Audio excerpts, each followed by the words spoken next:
Hello नमस्कार दोस्तों, आप सबका स्वागत है आज के वीडियो में। और आज के वीडियो में हम चलते हैं एक किताब के 70-80 प्रश्नों की तरफ। लगभग 80 प्रश्न हैं, तो चलिए देखते हैं। तो चैनल को लाइक करते रहिए, सब्सक्राइब करते रहिए और शेयर करते रहिए। चलिए चलते हैं प्रश्नों की तरफ। कबीर का प्रतीक विधान किससे संबंधित है? तो कबीर का प्रतीक विधान है वो दैनिक जीवन से संबंधित है। कबीर का प्रतीक विधान किससे संबंधित है? तो दैनिक जीवन से संबंधित है। दूसरा प्रश्न है, कबीर का लालन पालन किसने किया? बहुत ही सरल प्रश्न है, नीरू और नीमा नामक जुलाहा दंपति ने किया था। तीसरा प्रश्न है, कबीर ने संसार को किसके समान बताया है? तो श्यामल पुष्प के समान बताया है। श्यामल पुष्प के समान क्षणभंगुर बताया है। तुलसीदास जी को उनके माता पिता ने क्यों त्याग दिया? तो तुलसीदास जी का प्रश्न है, तुलसीदास जी को उनके माता पिता ने क्यों त्याग दिया? तो इसका कारण है अभुक्त मूल नक्षत्र में पैदा होने के कारण, यानी अभुक्त मूल नक्षत्र में पैदा होने के कारण तुलसीदास जी को उनके माता पिता ने त्याग दिया था। नेक्स्ट प्रश्न है, तुलसीदास जी का विवाह किससे हुआ था? तो ये रत्नावली से हुआ था। तुलसीदास जी का विवाह रत्नावली से हुआ था। नेक्स्ट प्रश्न है, भारतीय जीवन मूल्यों का समाजशास्त्र किस रचना को कहा जाता है? भारतीय जीवन मूल्यों का समाजशास्त्र किस रचना को कहा जाता है? तो ये रामचरितमानस को कहा जाता है। कृष्ण गीतावली किसकी रचना है? कृष्ण गीतावली तुलसीदास की रचना है। कृष्ण गीतावली तुलसीदास की रचना है। बैरवे रामायण किसकी रचना है? बैरवे रामायण तुलसीदास की रचना है। बैरवे रामायण तुलसीदास की रचना है। ये एक बार फर्स्ट ग्रेड में पूछा भी जा चुका है। समन्वयवादी कवि के रूप में किसे जाना जाता है? तुलसीदास जी को जाना जाता है। समन्वयवादी कवि के रूप में तुलसीदास जी को जाना जाता है। भक्ति और ज्ञान का, भाषा और संस्कृति का, निर्गुण और सगुण का, पुराण और काव्य का, गृहस्थ और वैराग्य का, यानी गृहस्थ जीवन और वैराग्य का समन्वय किस कवि ने किया? तो भक्ति और ज्ञान का, भाषा और संस्कृति का, निर्गुण और सगुण का, पुराण और काव्य का, गृहस्थ और वैराग्य का समन्वय किस कवि ने किया? तो ये तुलसीदास जी ने किया, यानी सबका एक तरह से समाहार इन्होंने किया। प्रेम की पीर का कवि किसे माना जाता है? प्रेम की पीर का कवि घनानंद को माना जाता है। प्रेम की पीर का कवि घनानंद को कहा जाता है। घनानंद के काव्य में किसकी प्रधानता है? तो वियोग श्रृंगार की प्रधानता है। वियोग श्रृंगार की प्रधानता है घनानंद के काव्य में। नेक्स्ट प्रश्न है, घनानंद वृंदावन जाकर किस संप्रदाय में दीक्षित हो गए? तो ये निम्बार्क संप्रदाय में दीक्षित हो गए थे। एक जगह चैतन्य संप्रदाय भी लिखा हुआ है, एक और अलग अलग किताबों में अलग अलग दिया हुआ है। कहीं चैतन्य संप्रदाय है तो कहीं निम्बार्क संप्रदाय है। सेनापति किसके लिए प्रसिद्ध हैं? तो सेनापति ऋतु वर्णन के लिए प्रसिद्ध हैं। सेनापति किसके लिए प्रसिद्ध हैं? तो सेनापति की जो प्रमुख विशेषता है हिंदी साहित्य में वो ऋतु वर्णन के लिए प्रसिद्ध माने जाते हैं।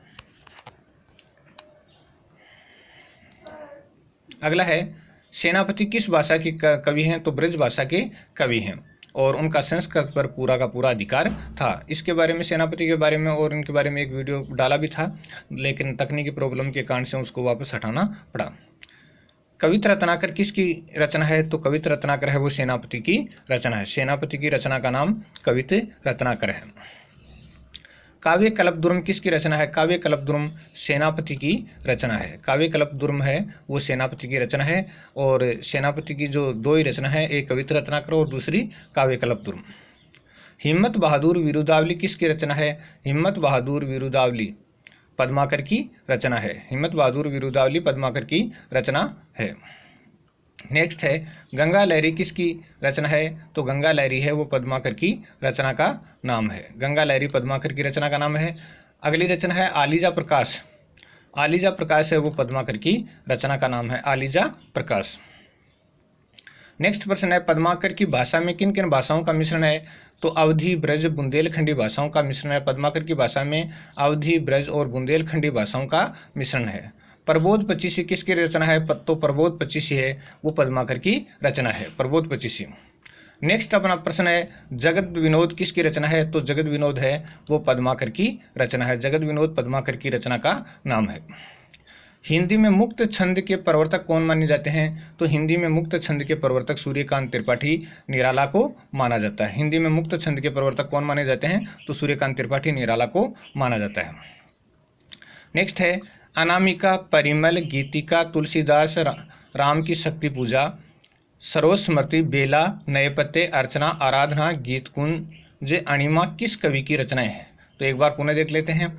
अनामिका, परिमल, गीतिका, तुलसीदास, राम की शक्ति पूजा, सर्वस्मृति, बेला, नए पत्ते, अर्चना, आराधना, गीत कुंज, अणिमा किस कवि की रचनाएं हैं? तो ये सारी की सारी रचनाएं हैं वो सूर्यकांत त्रिपाठी निराला की रचनाएं हैं। निराला की किस रचना में मानव मन के अंतर्द्वंद की कथा को प्रकट किया गया है? ये प्रश्न बहुत ही मोस्ट प्रश्न है। निराला की किस रचना में मानव मन के अंतर्द्वंद की कथा को प्रकट किया गया है? तो ये राम की शक्ति पूजा के अंदर किया गया है। और राम की शक्ति पूजा है वो निराला की एक लंबी प्रबंधात्मक कविता है। राम की शक्ति पूजा और सर्वस्मृति दोनों ही लंबी कविताएं हैं, प्रबंधात्मक कविताएं हैं। तो निराला की किस रचना में मानव मन के अंतर्द्वंद की कथा को प्रकट किया गया है? तो राम की शक्ति पूजा में। नेक्स्ट है, निराला की कौन सी रचना जीवन के संघर्ष में विद्यमान जिजीविषा को व्यक्त करती है? तो ये राम की शक्ति पूजा है, वो जीवन के संघर्ष में विद्यमान जिजीविषा यानी जीवन जीने की लालसा को व्यक्त करती है। अगला प्रश्न है, जयशंकर प्रसाद की चित्राधार नामक काव्य की भाषा कौन सी है? चित्राधार नामक काव्य है उसकी भाषा कौन सी है? तो उसकी भाषा है वो ब्रज भाषा है। चित्राधार काव्य की भाषा है वो ब्रज भाषा है। निराला की किस रचना में अन्याय पर न्याय की विजय का चित्रण किया गया है? तो ये राम की शक्ति पूजा में चित्रण किया गया है। अन्याय पर न्याय की विजय का चित्रण किया गया है। नेक्स्ट रचना है, जयशंकर प्रसाद के खड़ी बोली हिंदी के प्रथम काव्य संग्रह का नाम बताइए। तो जयशंकर प्रसाद के खड़ी बोली हिंदी के प्रथम काव्य संग्रह का नाम कानन कुसुम है। जयशंकर प्रसाद के झरना काव्य संग्रह में कितनी कविताएं हैं? तो 55 कविताएं हैं। 55 होता है ये हिंदी में वैसे, तो 55 कविताएं हैं। जयशंकर प्रसाद का लहर किस प्रकार का काव्य है? तो लहर है वो मुक्तक काव्य की श्रेणी में आता है। जयशंकर प्रसाद का लहर किस प्रकार का काव्य है? तो मुक्तक काव्य की श्रेणी में आता है। जयशंकर प्रसाद के प्रेम पथिक काव्य का पहले प्रकाशन किस भाषा में हुआ था? प्रेम पथिक जो काव्य है उसका प्रकाशन किस भाषा में हुआ था पहले? तो पहले ब्रज भाषा में और बाद में खड़ी बोली में इसका प्रकाशन हुआ, यानी इसका प्रकाशन 2 बार हुआ है। पहले ब्रज भाषा में प्रकाशन हुआ और फिर खड़ी बोली में प्रकाशन हुआ। जयशंकर प्रसाद के महाकाव्य का नाम बताइए। तो महाकाव्य का नाम कामायनी है और कामायनी में कामायनी श्रद्धा को कहा गया है। जयशंकर प्रसाद के महाकाव्य का नाम बताइए। तो कामायनी है। जयशंकर प्रसाद को कामायनी पर कौन सा पुरस्कार प्राप्त हुआ? तो जयशंकर प्रसाद को कामायनी पर मंगला प्रसाद पारितोषिक प्राप्त हुआ। मंगला प्रसाद पारितोषिक है वो जयशंकर प्रसाद को प्राप्त हुआ था।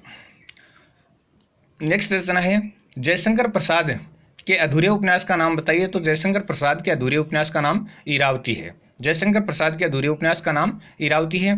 प्रकृति सौंदर्य किसका निबंध है? तो प्रकृति सौंदर्य है वो जयशंकर प्रसाद का निबंध है। प्रकृति सौंदर्य जयशंकर प्रसाद का निबंध है। सरोज किसका निबंध है? तो सरोज नाम से जो निबंध है वो जयशंकर प्रसाद का निबंध है। हिंदी साहित्य का विकास किसका निबंध है? हिंदी साहित्य का विकास ये निबंध का नाम है और ये निबंध है वो जयशंकर प्रसाद का निबंध है, हिंदी साहित्य का विकास। नेक्स्ट प्रश्न है, जयशंकर प्रसाद मूलतः कवि हैं। तो ये प्रेम और सौंदर्य के कवि हैं। प्रेम और सौंदर्य के कवि हैं। अगला है प्रश्न है, छाया, प्रतिध्वनि, आकाशदीप, आंधी, इंद्रजाल किस कहानीकार के कहानी संग्रह हैं? तो छाया, प्रतिध्वनि, आकाशदीप, आंधी, इंद्रजाल किस कहानीकार के कहानी संग्रह हैं? तो ये जयशंकर प्रसाद के कहानी संग्रह हैं। तो छाया, प्रतिध्वनि, आकाशदीप, आंधी, इंद्रजाल। अगला प्रश्न है, सज्जन, कल्याणी, करुणालय, विशाख किस नाटककार के नाटक हैं? सज्जन, कल्याणी, करुणालय और विशाख ये जयशंकर प्रसाद के नाटक हैं। सज्जन, कल्याणी, करुणालय और विशाख। नेक्स्ट प्रश्न है, रामधारी सिंह दिनकर की रचना रेणुका कब प्रकाशित हुई? तो रामधारी सिंह दिनकर की रचना रेणुका है वो सन 1935 में प्रकाशित हुई। रामधारी सिंह दिनकर की रचना रेणुका का प्रकाशन सन 1935 में हुआ। रामधारी सिंह दिनकर कितने वर्ष तक राज्यसभा सांसद रहे? रामधारी सिंह दिनकर हैं वो कितने वर्ष तक राज्यसभा सांसद रहे? तो ये 12 वर्ष तक राज्यसभा सांसद रहे। शुद्ध कविता की खोज रचना का नाम है। ये किसकी रचना है? तो ये रामधारी सिंह दिनकर की रचना का नाम है शुद्ध कविता की खोज। अगली रचना है, पंत प्रसाद और मैथिली शरण। पंत प्रसाद और मैथिलीशरण किसकी रचना है? तो पंत प्रसाद और मैथिलीशरण है वो रामधारी सिंह दिनकर की रचना है। हमारी सांस्कृतिक कहानी, हमारी सांस्कृतिक कहानी किसकी रचना है? तो हमारी सांस्कृतिक कहानी है वो रामधारी सिंह दिनकर की रचना का नाम है, हमारी सांस्कृतिक कहानी। अगला है काव्य की भूमिका। काव्य की भूमिका किसकी रचना है? तो काव्य की भूमिका है वो रामधारी सिंह दिनकर की रचना का नाम है, काव्य की भूमिका। मिट्टी की ओर, मिट्टी की ओर रचना के रचनाकार का नाम बताइए। तो मिट्टी की ओर रचना के रचनाकार का नाम रामधारी सिंह दिनकर है। अजातशत्रु, ये अजातशत्रु जन्मेजय का नागयज्ञ, अजातशत्रु जन्मेजय का नागयज्ञ, कामना स्कंदगुप्त, कामना स्कंदगुप्त एक घूंट, चंद्रगुप्त ध्रुवस्वामिनी किस नाटककार के नाटक हैं? स्कंदगुप्त एक घूंट, चंद्रगुप्त ध्रुवस्वामिनी किस नाटककार के नाटक हैं? तो ये जयशंकर प्रसाद के नाटक हैं। जयशंकर प्रसाद के ऐतिहासिक निबंधों के नाम बताइए। ये शब्द गलत हो गया, निबंधों के नाम बताइए।